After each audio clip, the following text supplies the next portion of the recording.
Olá,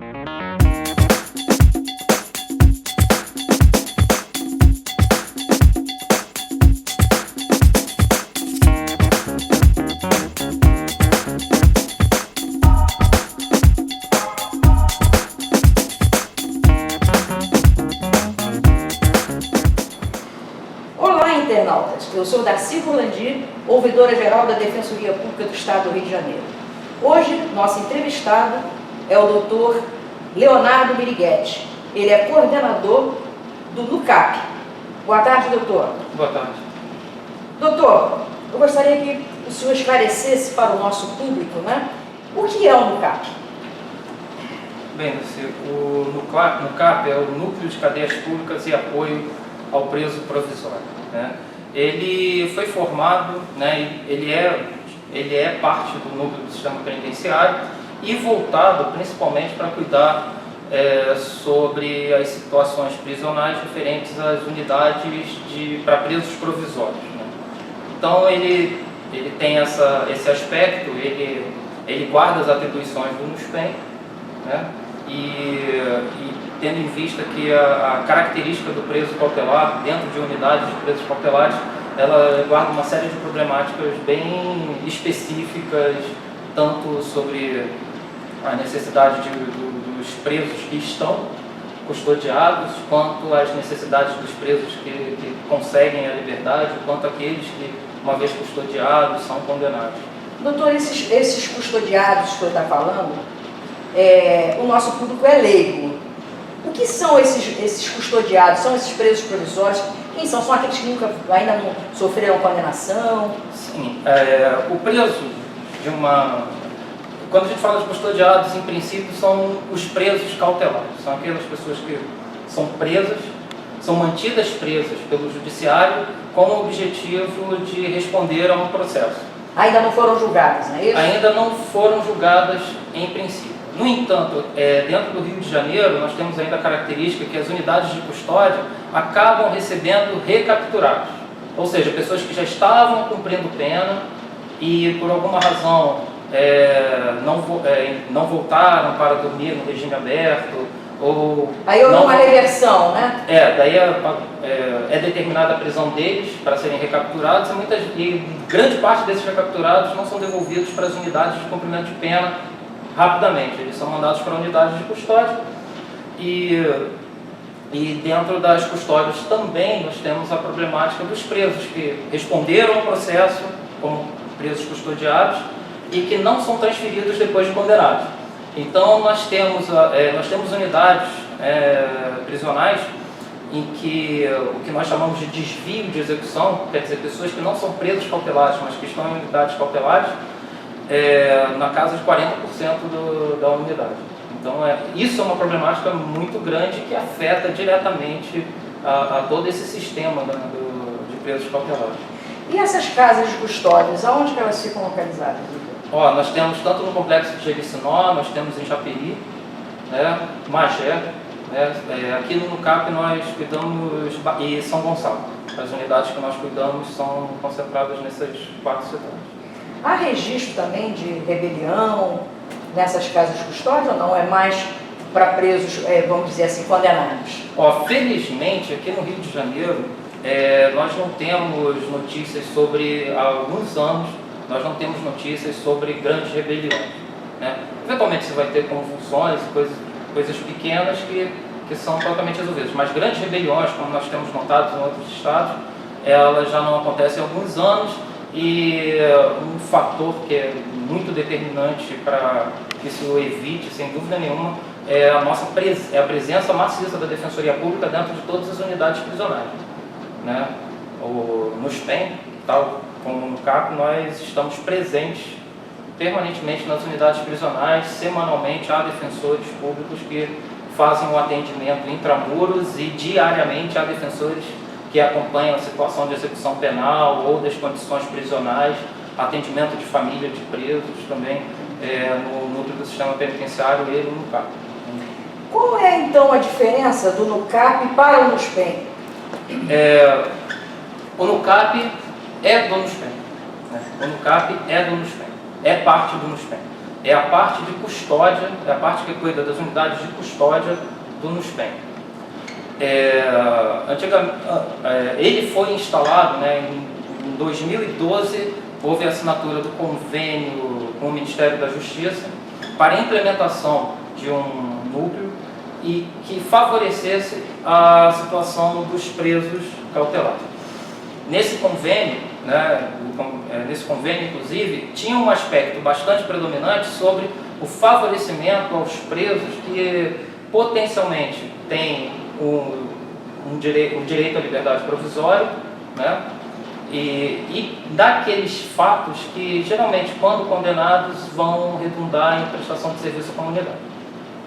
O convênio tinha muito esse enfoque, tanto para tentar ajudar na aceleração de dar apoio às varas criminais para tentar acelerar a concessão da liberdade provisória, como também, nesses casos em específico, né, possibilitar um apoio multidisciplinar também. Nós temos disponível para esses casos, atualmente a gente está atuando só referente às varas criminais da capital, o serviço de uma assistente social e uma psicóloga disponibilizado aos defensores das varas criminais da capital, né, para esses casos de crimes que a pessoa pode responder em liberdade ou que vai ter uma prestação de serviço à comunidade, como um dos pontos iniciais, exatamente para dar um apoio a um universo de casos em que é possível, em que é bastante possível ele solto para responder ao processo ou eventualmente, posteriormente, solto para prestar serviço à comunidade, é possível prestar um apoio mais eficiente e multidisciplinar para favorecer ele ao cumprimento da sua pena alternativa, favorecê-lo também a uma colocação social. Nós trabalhamos também com a parte de erradicação de subregistros, através dessa equipe multidisciplinar, e outros tantos assuntos que são da competência mente do psicólogo, do assistente social. E hoje nós já temos, saiu um informativo recente, acho que de um mês atrás, nós temos a possibilidade desse agendamento via 129, através de encaminhamento do defensor público da vara criminal, né? Então, o NUCAP, qual é a diferença entre o NUCAP, o antigo núcleo de custódia, nenhuma e mais algumas, porque nós continuamos fazendo todas as funções do núcleo de custódia do NUSPEM, da parte de custódia do NUSPEM, assim como fazemos, além disso, esse apoio, né, essa parte multidisciplinar de apoio ao preso provisório. Nós fomos além disso, nós estamos além disso e tentamos também fazer uma espécie de filtragem geral da porta de entrada do sistema prisional, para identificação de prisões ilegais, prisões por penas prescritas e tentar minimizar esse tempo de acautelamento de pessoas que, com uma intervenção pequena ou uma intervenção rápida, você pode evitar que ela, entre aspas, assim, acabe se perdendo dentro do sistema prisional, fazendo essa tentativa de filtragem pela porta de entrada, principalmente aqui na capital.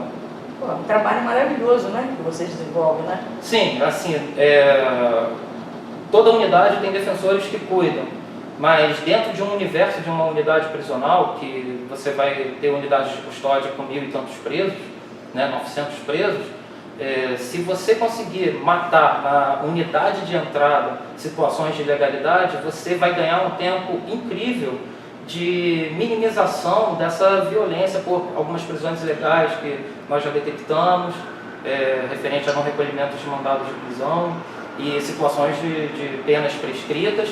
E assim como, através disso, nós também tentamos acelerar a documentação e o apoio possível aos defensores das varas criminais da capital, para que a documentação do preso ou o contato com a família chegue o mais rápido possível para possibilitar, junto às varas criminais, o pedido de liberdade provisória. E a central de prejuízos? O que é a central de prejuízos?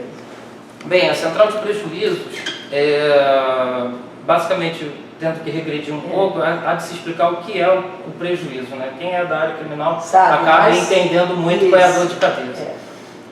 Todo o alvará de soltura, assim como toda a efetivação de direitos em cumprimento de pena, antes de elas ocorrerem, há uma consulta do Tribunal de Justiça para verificação se há impedimentos. É o tal do SARC? É o tal do SARC, né? É o tal do SARC. Então, esse já virou até verbo, né? sarquear, virou verbo, virou substantivo, sarqueamento. O sarqueamento, ele verifica se há algum impeditivo para efetivação da liberdade ou efetivação desses direitos. Que antes era feito pela Polinter, não é? Ainda é feito pela Polinter, o SARC. O SARC é feito pela Polinter e existe o SARC da SEAP também, né? E a SEAP, que é a Secretaria de Administração Penitenciária. E, com o tempo, o que se verifica? A situação de um prejuízo, né, se verificou com o tempo que muitos prejuízos que eram dados e impediam a liberdade ou impediam o alcance de alguns direitos eram equivocados. Havia equívoco no lançamento do sistema da Polinter ou da SEAP. Muitos eram equivocados. Apesar de sabermos que essa responsabilidade sobre a solução dos prejuízos, efetivação de alvarás de soltura e afins, é do Tribunal de Justiça, isso você tem, a própria Constituição deixa muito claro isso, resolução número 108 do CNJ deixa muito claro essa situação. Foi necessário a Defensoria Pública, para otimizar o interesse dos nossos assistidos, criar esse aparelho, que é a Central de Solução de Prejuízos, que é a Central de Prejuízos. A Central de Prejuízos é um setor formado por servidores extremamente competentes assim, e estagiários, em que eles verificam todos os prejuízos que ocorrem. Eles tentam pelo menos verificar todos os prejuízos que ocorrem do cumprimento de alvarás de soltura e situações de direitos de execução penal. E elas verificam, né, essa equipe verifica se o prejuízo é falso ou verdadeiro. Então, é uma equipe formada para dar apoio aos defensores públicos de vários criminais e dos que atuam em execução penal, tanto do SPEN quanto da vara de execuções penais. Elas servem como um apoio técnico exatamente para verificação sobre veracidade ou não do prejuízo, para que possibilite de forma mais rápida ao defensor da vara criminal que ele, perante o juiz que expediu o alvará prejudicado, possa resolver o mais rápido possível, né? Porque a via correta e mais rápida de solução do prejuízo é a reapresentação do alvará de soltura pelo juiz que expediu, porque dentro dessa regulamentação que eu falei, é muito claro que o responsável por solucionar, deveria ser responsável por solucionar de ofício os prejuízos, seria exatamente o juiz que expede o alvará de soltura. Mas, pelas dificuldades que são conhecidas, a Defensoria Pública não fica parada. Então, através da Central de Prejuízos, consegue-se detectar essas situações, seja através de diretamente pela Central de Prejuízos, que ela consegue detectar através das próprias comunicações de prejuízo do SARC, né, quando o SARC responde ao Tribunal de Justiça, envia uma cópia à Central de Prejuízos sobre esse prejuízo, ou então, quando eventualmente acontece que essa cópia do prejuízo não chega à Central de Prejuízos, os defensores públicos criminais de atuação criminal podem ligar direto para a Central de Prejuízos e pedir correr atrás do prejuízo. Exatamente. Correr atrás do prejuízo. Sim, sim. Eu me recordo, quando eu trabalhei em vara criminal, obviamente que o sistema hoje está muito mais moderno do que na minha época. Eu me recordo de um processo de grande repercussão, onde foram expedidos mandados de prisão por um determinado juízo. Mas o processo foi uma cautelar distribuída. Mas o processo, o inquérito inicialmente, tinha sido distribuído para outro juízo. Eu não sei por que cargas d'água, possivelmente o juiz da segunda vara não estava no dia em que foi pedida a prisão, acredito que tenha sido isso, e foi um outro juízo que determinou a prisão, expediu os mandados de prisão. Essas pessoas foram julgadas, outras não foram nem denunciadas, e, vez por outra,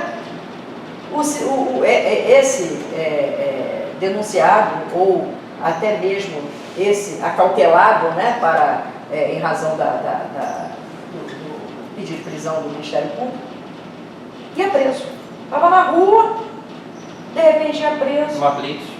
Aí ficava desesperado, porque quando saiu o alvará de soltura, saiu referente a um juízo. E quando saiu o mandado de prisão foi daquele juiz, um vai à soltura do outro. Sim. E naquela oportunidade não existia nem número de processo. Então, não sei se isso hoje ainda é verificado. Isso é uma problemática grande até hoje. Tá? Isso é até uma das coisas que nós implementamos no CAP sobre a questão de você conseguir filtrar a porta de entrada. Através das comunicações de prisões mandadas pela Polícia Civil mesmo, ou através do nosso monitoramento carcerário, nós verificamos que acontece com alguma regularidade de pessoas presas por mandados de prisão não recolhidos. Exatamente. Isso é uma problemática sistêmica, agora que está concentrada, a gente verifica, nós tivemos, eu acho que esse ano, desde março, quando a gente conseguiu massificar mais esse acompanhamento, nós tivemos uns 20 casos detectados por essa filtragem da porta de entrada. Houve outros casos detectados depois já dentro das unidades prisionais, que eventualmente as comunicações não chegaram.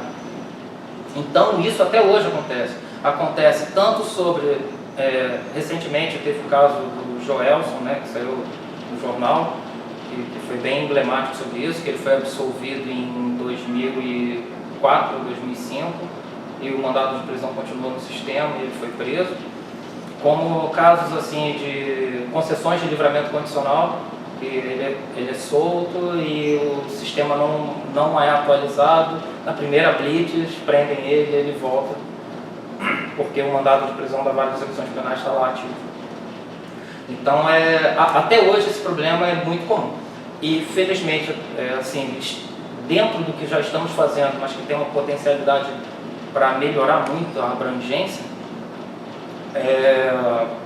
nós temos uma boa chance de minimizar consideravelmente esses casos de pessoas presas e que não deveriam ter sido presas em nenhuma hipótese, certo? É um trabalho que foi implantado agora, foi abrangido pelo NUCAP também, até porque as entradas, as duas principais portas de entrada, né, a masculina e a feminina, né, comuns, elas acabam ficando dentro da esfera do NUCAP. Né? A masculina, que é a unidade José Frederico Marques, e a feminina, que é a Joaquim Ferreira de Souza. A Ari Franco ainda tem entrada, se não me engano, de estrangeiros, mas também é cuidado pela gente. Então, e entrada de federais, se não me engano. Então, assim, nós cuidamos também um pouco de tentar essa filtragem inicial. O que vai impedir esses grandes danos que algumas pessoas levam de estarem presas, sem dever de estar. Né? E hoje em dia esse problema ainda é muito real. Muito real. Deixa eu lhe perguntar uma coisa, Vitor, uma curiosidade agora que me surgiu. Nós temos os presos oriundos de julgamentos e condenações da Justiça Federal. Sim. E nós temos os nossos presos, né? Sim. Do Estado. A execução penal, outrora, era realizada só pelo Estado. Isso lá atrás. Sim. E hoje, como é que funciona? Um preso condenado pela Justiça Federal. E ele está cautelado, ele tem um atendimento diferenciado, é o Defensor Público Federal que atende ou é o nosso defensor? Olha, eu não sei sobre a esfera de atendimento dos defensores públicos federais, mas não, a execução no Rio de Janeiro é concentrada na Vara de Execuções Penais. Tanto faz o preso, tanto faz a origem do preso. Então fica a cargo da Vara de Execuções Penais do Estado, né? Sim. Então, são os nossos defensores. Os nossos defensores também atuam nessa esfera. Né? Eu não tenho conhecimento sobre como está atuando a parte dessa Vara de Execuções Penais, a parte de execução penal referente à Defensoria Pública da União. Entendi. Não tem. Sabe? Eu sei que existe até um órgão referente à execução penal da União, mas assim, eu não tenho conhecimento específico sobre isso. Né? Então, o funcionamento o senhor já falou em linhas gerais, não é isso? De como funciona a central de prejuízo, né? Sim. E como o nosso assistido, né, o preso, o familiar do preso, pode buscar o serviço da Defensoria do NUCAP? Bem, o serviço da Defensoria do NUCAP funciona parecido com o do NUSPEM, né? Nós temos agendamento através do 129 para cuidar das questões da unidade prisional e também, eventualmente, nós recebemos muitas vezes pessoas diretamente. Pela própria característica do NUCAP, que cuida de unidades de custódia, né, os assistidos, né, na sua grande parte, são presos cautelares, ou seja, seus processos estão em andamento referente ao julgamento. Então, eles também, nesse aspecto, o ideal é a orientação deles, a orientação é que eles procurem os defensores das varas criminais exatamente para ficarem atentos a essa situação de julgamento e darem todo o apoio necessário aos defensores das varas criminais para exatamente essa situação de julgamento. O que eu gosto muito de salientar atualmente, quando a gente, no NUCAP, na coordenação do NUCAP, a gente tem trabalhado muito estreitamente com a coordenação do plantão noturno, né? Então, e a gente sempre está conversando sobre essas situações de prisões, etc. A gente tenta manter esse link sempre aberto, porque muita coisa que acontece no plantão tem que ser dada uma continuidade pós-plantão. Hoje, tudo que é comunicado ao plantão, é igualmente depois enviado para a gente. Toda a parte de comunicação física da polícia, que chega ao plantão judiciário, seja de final de semana, seja no noturno, depois é enviado para a gente. Para dar essa continuidade, para passar para os defensores das varas criminais, para passar sobre a questão de execução. Né? Então, dá para falar hoje em dia, em princípio, no Rio de Janeiro, que nessa abrangência, pelo menos nessa abrangência maior da capital e redondezas, de certa forma você tem, somando tudo, somando o próprio atendimento de porta de entrada no carro, somando o atendimento das varas criminais, somando o plantão noturno e o plantão de final de semana, você tem um defensor para questionar prisões ilegais, né, e outras prisões eventualmente desnecessárias, 7 dias da semana, 24 horas. Que beleza. Entendeu? Então, assim, eu acho que hoje se tem. Como toda coisa, ela nunca está acabada. Você sempre tem que melhorar, sempre tem muito que melhorar. Né? E o defensor é criativo para isso, né, doutor? Não, Especialmente o defensor público, ele é criativo. Né? Doutor, nossa entrevista está encerrando, mas antes eu queria saber se o senhor deseja falar mais alguma coisa, algum ponto que não foi enfocado, tem mais alguma coisa a esclarecer? Eu acho que o mais importante é, assim, um aspecto, toda a concentração sobre trabalho em área criminal, um dos aspectos mais relevantes, eu acho que temos que tomar muito cuidado, é que basicamente todas as unidades de custódia estão acima da sua capacidade. Basicamente todas estão acima da sua capacidade. Então é necessário esse esforço contínuo, é necessário essa cultura contínua em cima da competência, dos arcabouços que o defensor público tem, exatamente para combater as situações da desnecessidade de prisões, de certas prisões que são mantidas desnecessariamente conforme o caso. E isso é um trabalho de turno, porque é muito complicado. Dentro dos números que nós temos hoje de prisões no Rio de Janeiro, se não houver essa superfiltragem, essa superatividade de se tentar não deixar nas unidades prisionais quem não precisa estar nas unidades prisionais, nós geramos uma situação de grande instabilidade. Todas as questões sobre direitos humanos referentes às condições de encarceramento passam muito sobre isso. É óbvio que os problemas são hipercomplexos, né? Muita gente vai falar, não, constrói mais cadeia.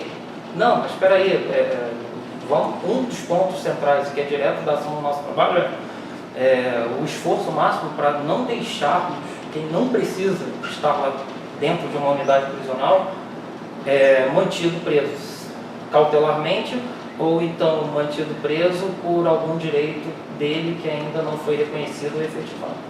E o Estado, ele poderia, né,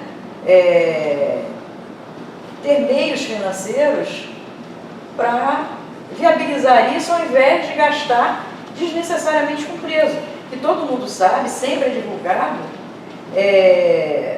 o valor exorbitante que cada preso, né, o prejuízo, vamos dizer assim, que cada preso dá ao Estado para que ele fique naquela unidade, seja provisória ou definitiva, é um valor exorbitante que o Estado gasta com esse preso, né? Levando em conta a segurança, alimentação, tudo isso, né?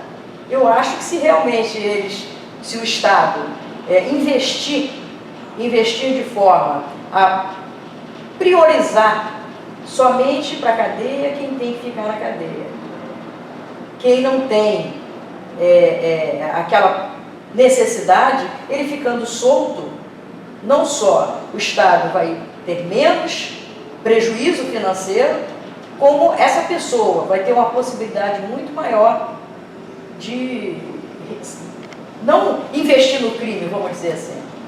Eu acho que a questão sobre os gastos, eu não sou um profundo conhecedor sobre esse tema, mas eu acho o seguinte, eu vejo um aumento do investimento muito grande sobre as questões de prisionais, quando se deveria pensar seriamente como se raciocina a única solução como prender alguém e mantê-lo preso o máximo possível, quando se tem que pensar que você tem que abrir as portas de outras possibilidades e chances para que as pessoas que eventualmente sejam condenadas não reincidam, que tenham reais chances de não reincidir. E que dentro desse contexto se quebre o estigma, né, de que a solução não é a cadeia, a solução é a segregação. Não, a solução não é a segregação. Você tem que, eu fico muito preocupado numa justiça que é estandartizada, que não interessa a situação, não interessa a pessoa, não interessa o seu histórico, todos são tratados são tratados negativamente da mesma forma, né? Todos têm que ser tratados da mesma forma, mas é necessário que se pense em caráteres de justiça pelos méritos de cada um também, né? Quando você vê que negativamente todo mundo tratado negativamente da mesma forma, aí você realmente rompe com todas as possibilidades de ressocialização e de tudo mais. Isso eu acho que atualmente tem que se tomar muito cuidado sobre esse aspecto, né? Eu acho que a justiça precisa ser humanizada nesse aspecto. Hoje em dia nós vivemos eu penso muito que nós vivemos na ditadura da estatística. E a desumanização dos números referentes à justiça estão causando uma série de distorções, como eu ter que entrar, mas uma colega da equipe aqui do UNICAP, ter que entrar com habeas corpus para conseguir uma liberdade provisória por furto de supermercado de uma mulher primária com uma deficiência visual de 70%. Porque o juiz entendeu o que ela fez no furto de queijo no supermercado era alguma coisa muito grave para garantia da ordem pública. Então... e tem aquela cultura também, né, doutor, de que, não, esse delito que foi cometido, ela não vai para a cadeia. Então vamos deixá-la provisoriamente preso por um determinado tempo, como uma forma de punição antecipada, né? Porque a prisão cautelar é uma punição antecipada. Porque se ela saindo absolvida e posteriormente ela vier a ser condenada, esse período que ela ficou presa por um determinado delito não vai ser abatido num outro delito que porventura venha a cometer. É uma antecipação de pena. Assim, foi se apregoando, né, culturalmente, através até da divulgação midiática e de uma série de coisas que a gente acaba ouvindo pela TV e afins, e por outros lugares, e por uma pregação mesmo em geral, de que a solução é a prisão.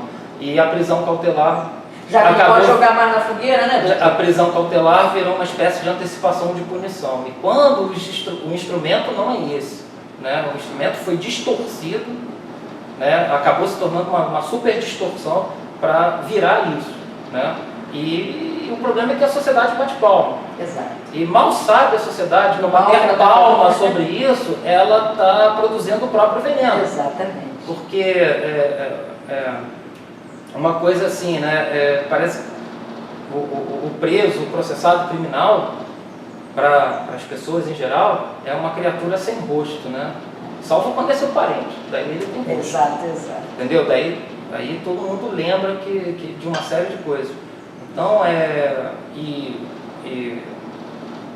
gente, eu sempre falava, né, quando eu atuava no júri, né, eu sempre comentava muito com os jurados que a distância ali entre as cadeiras do réu e as demais cadeiras do plenário, do tribunal do júri, não era tão grande quanto as pessoas pensavam. Então você tem que aplicar o direito daquele estranho sem rosto como eu gostaria que aplicasse para mim. Bonito. Doutor Leonardo, eu quero agradecer a sua disposição de comparecer aqui hoje e dar esse prazer, né, de ouvi-lo, e que nossos internautas possam também saber um pouquinho mais do que é o sistema prisional nosso. Foi uma aula que o senhor nos deu hoje. Eu, como sempre, disponibilizo o nosso e-mail, que é ouvidoria.dpge@gmail.com, para, querendo, o internauta faça perguntas sobre a matéria de hoje, e o doutor Leonardo irá tirar suas dúvidas por e-mail. Então nós vamos ficando por aqui e até breve. Obrigada, internauta.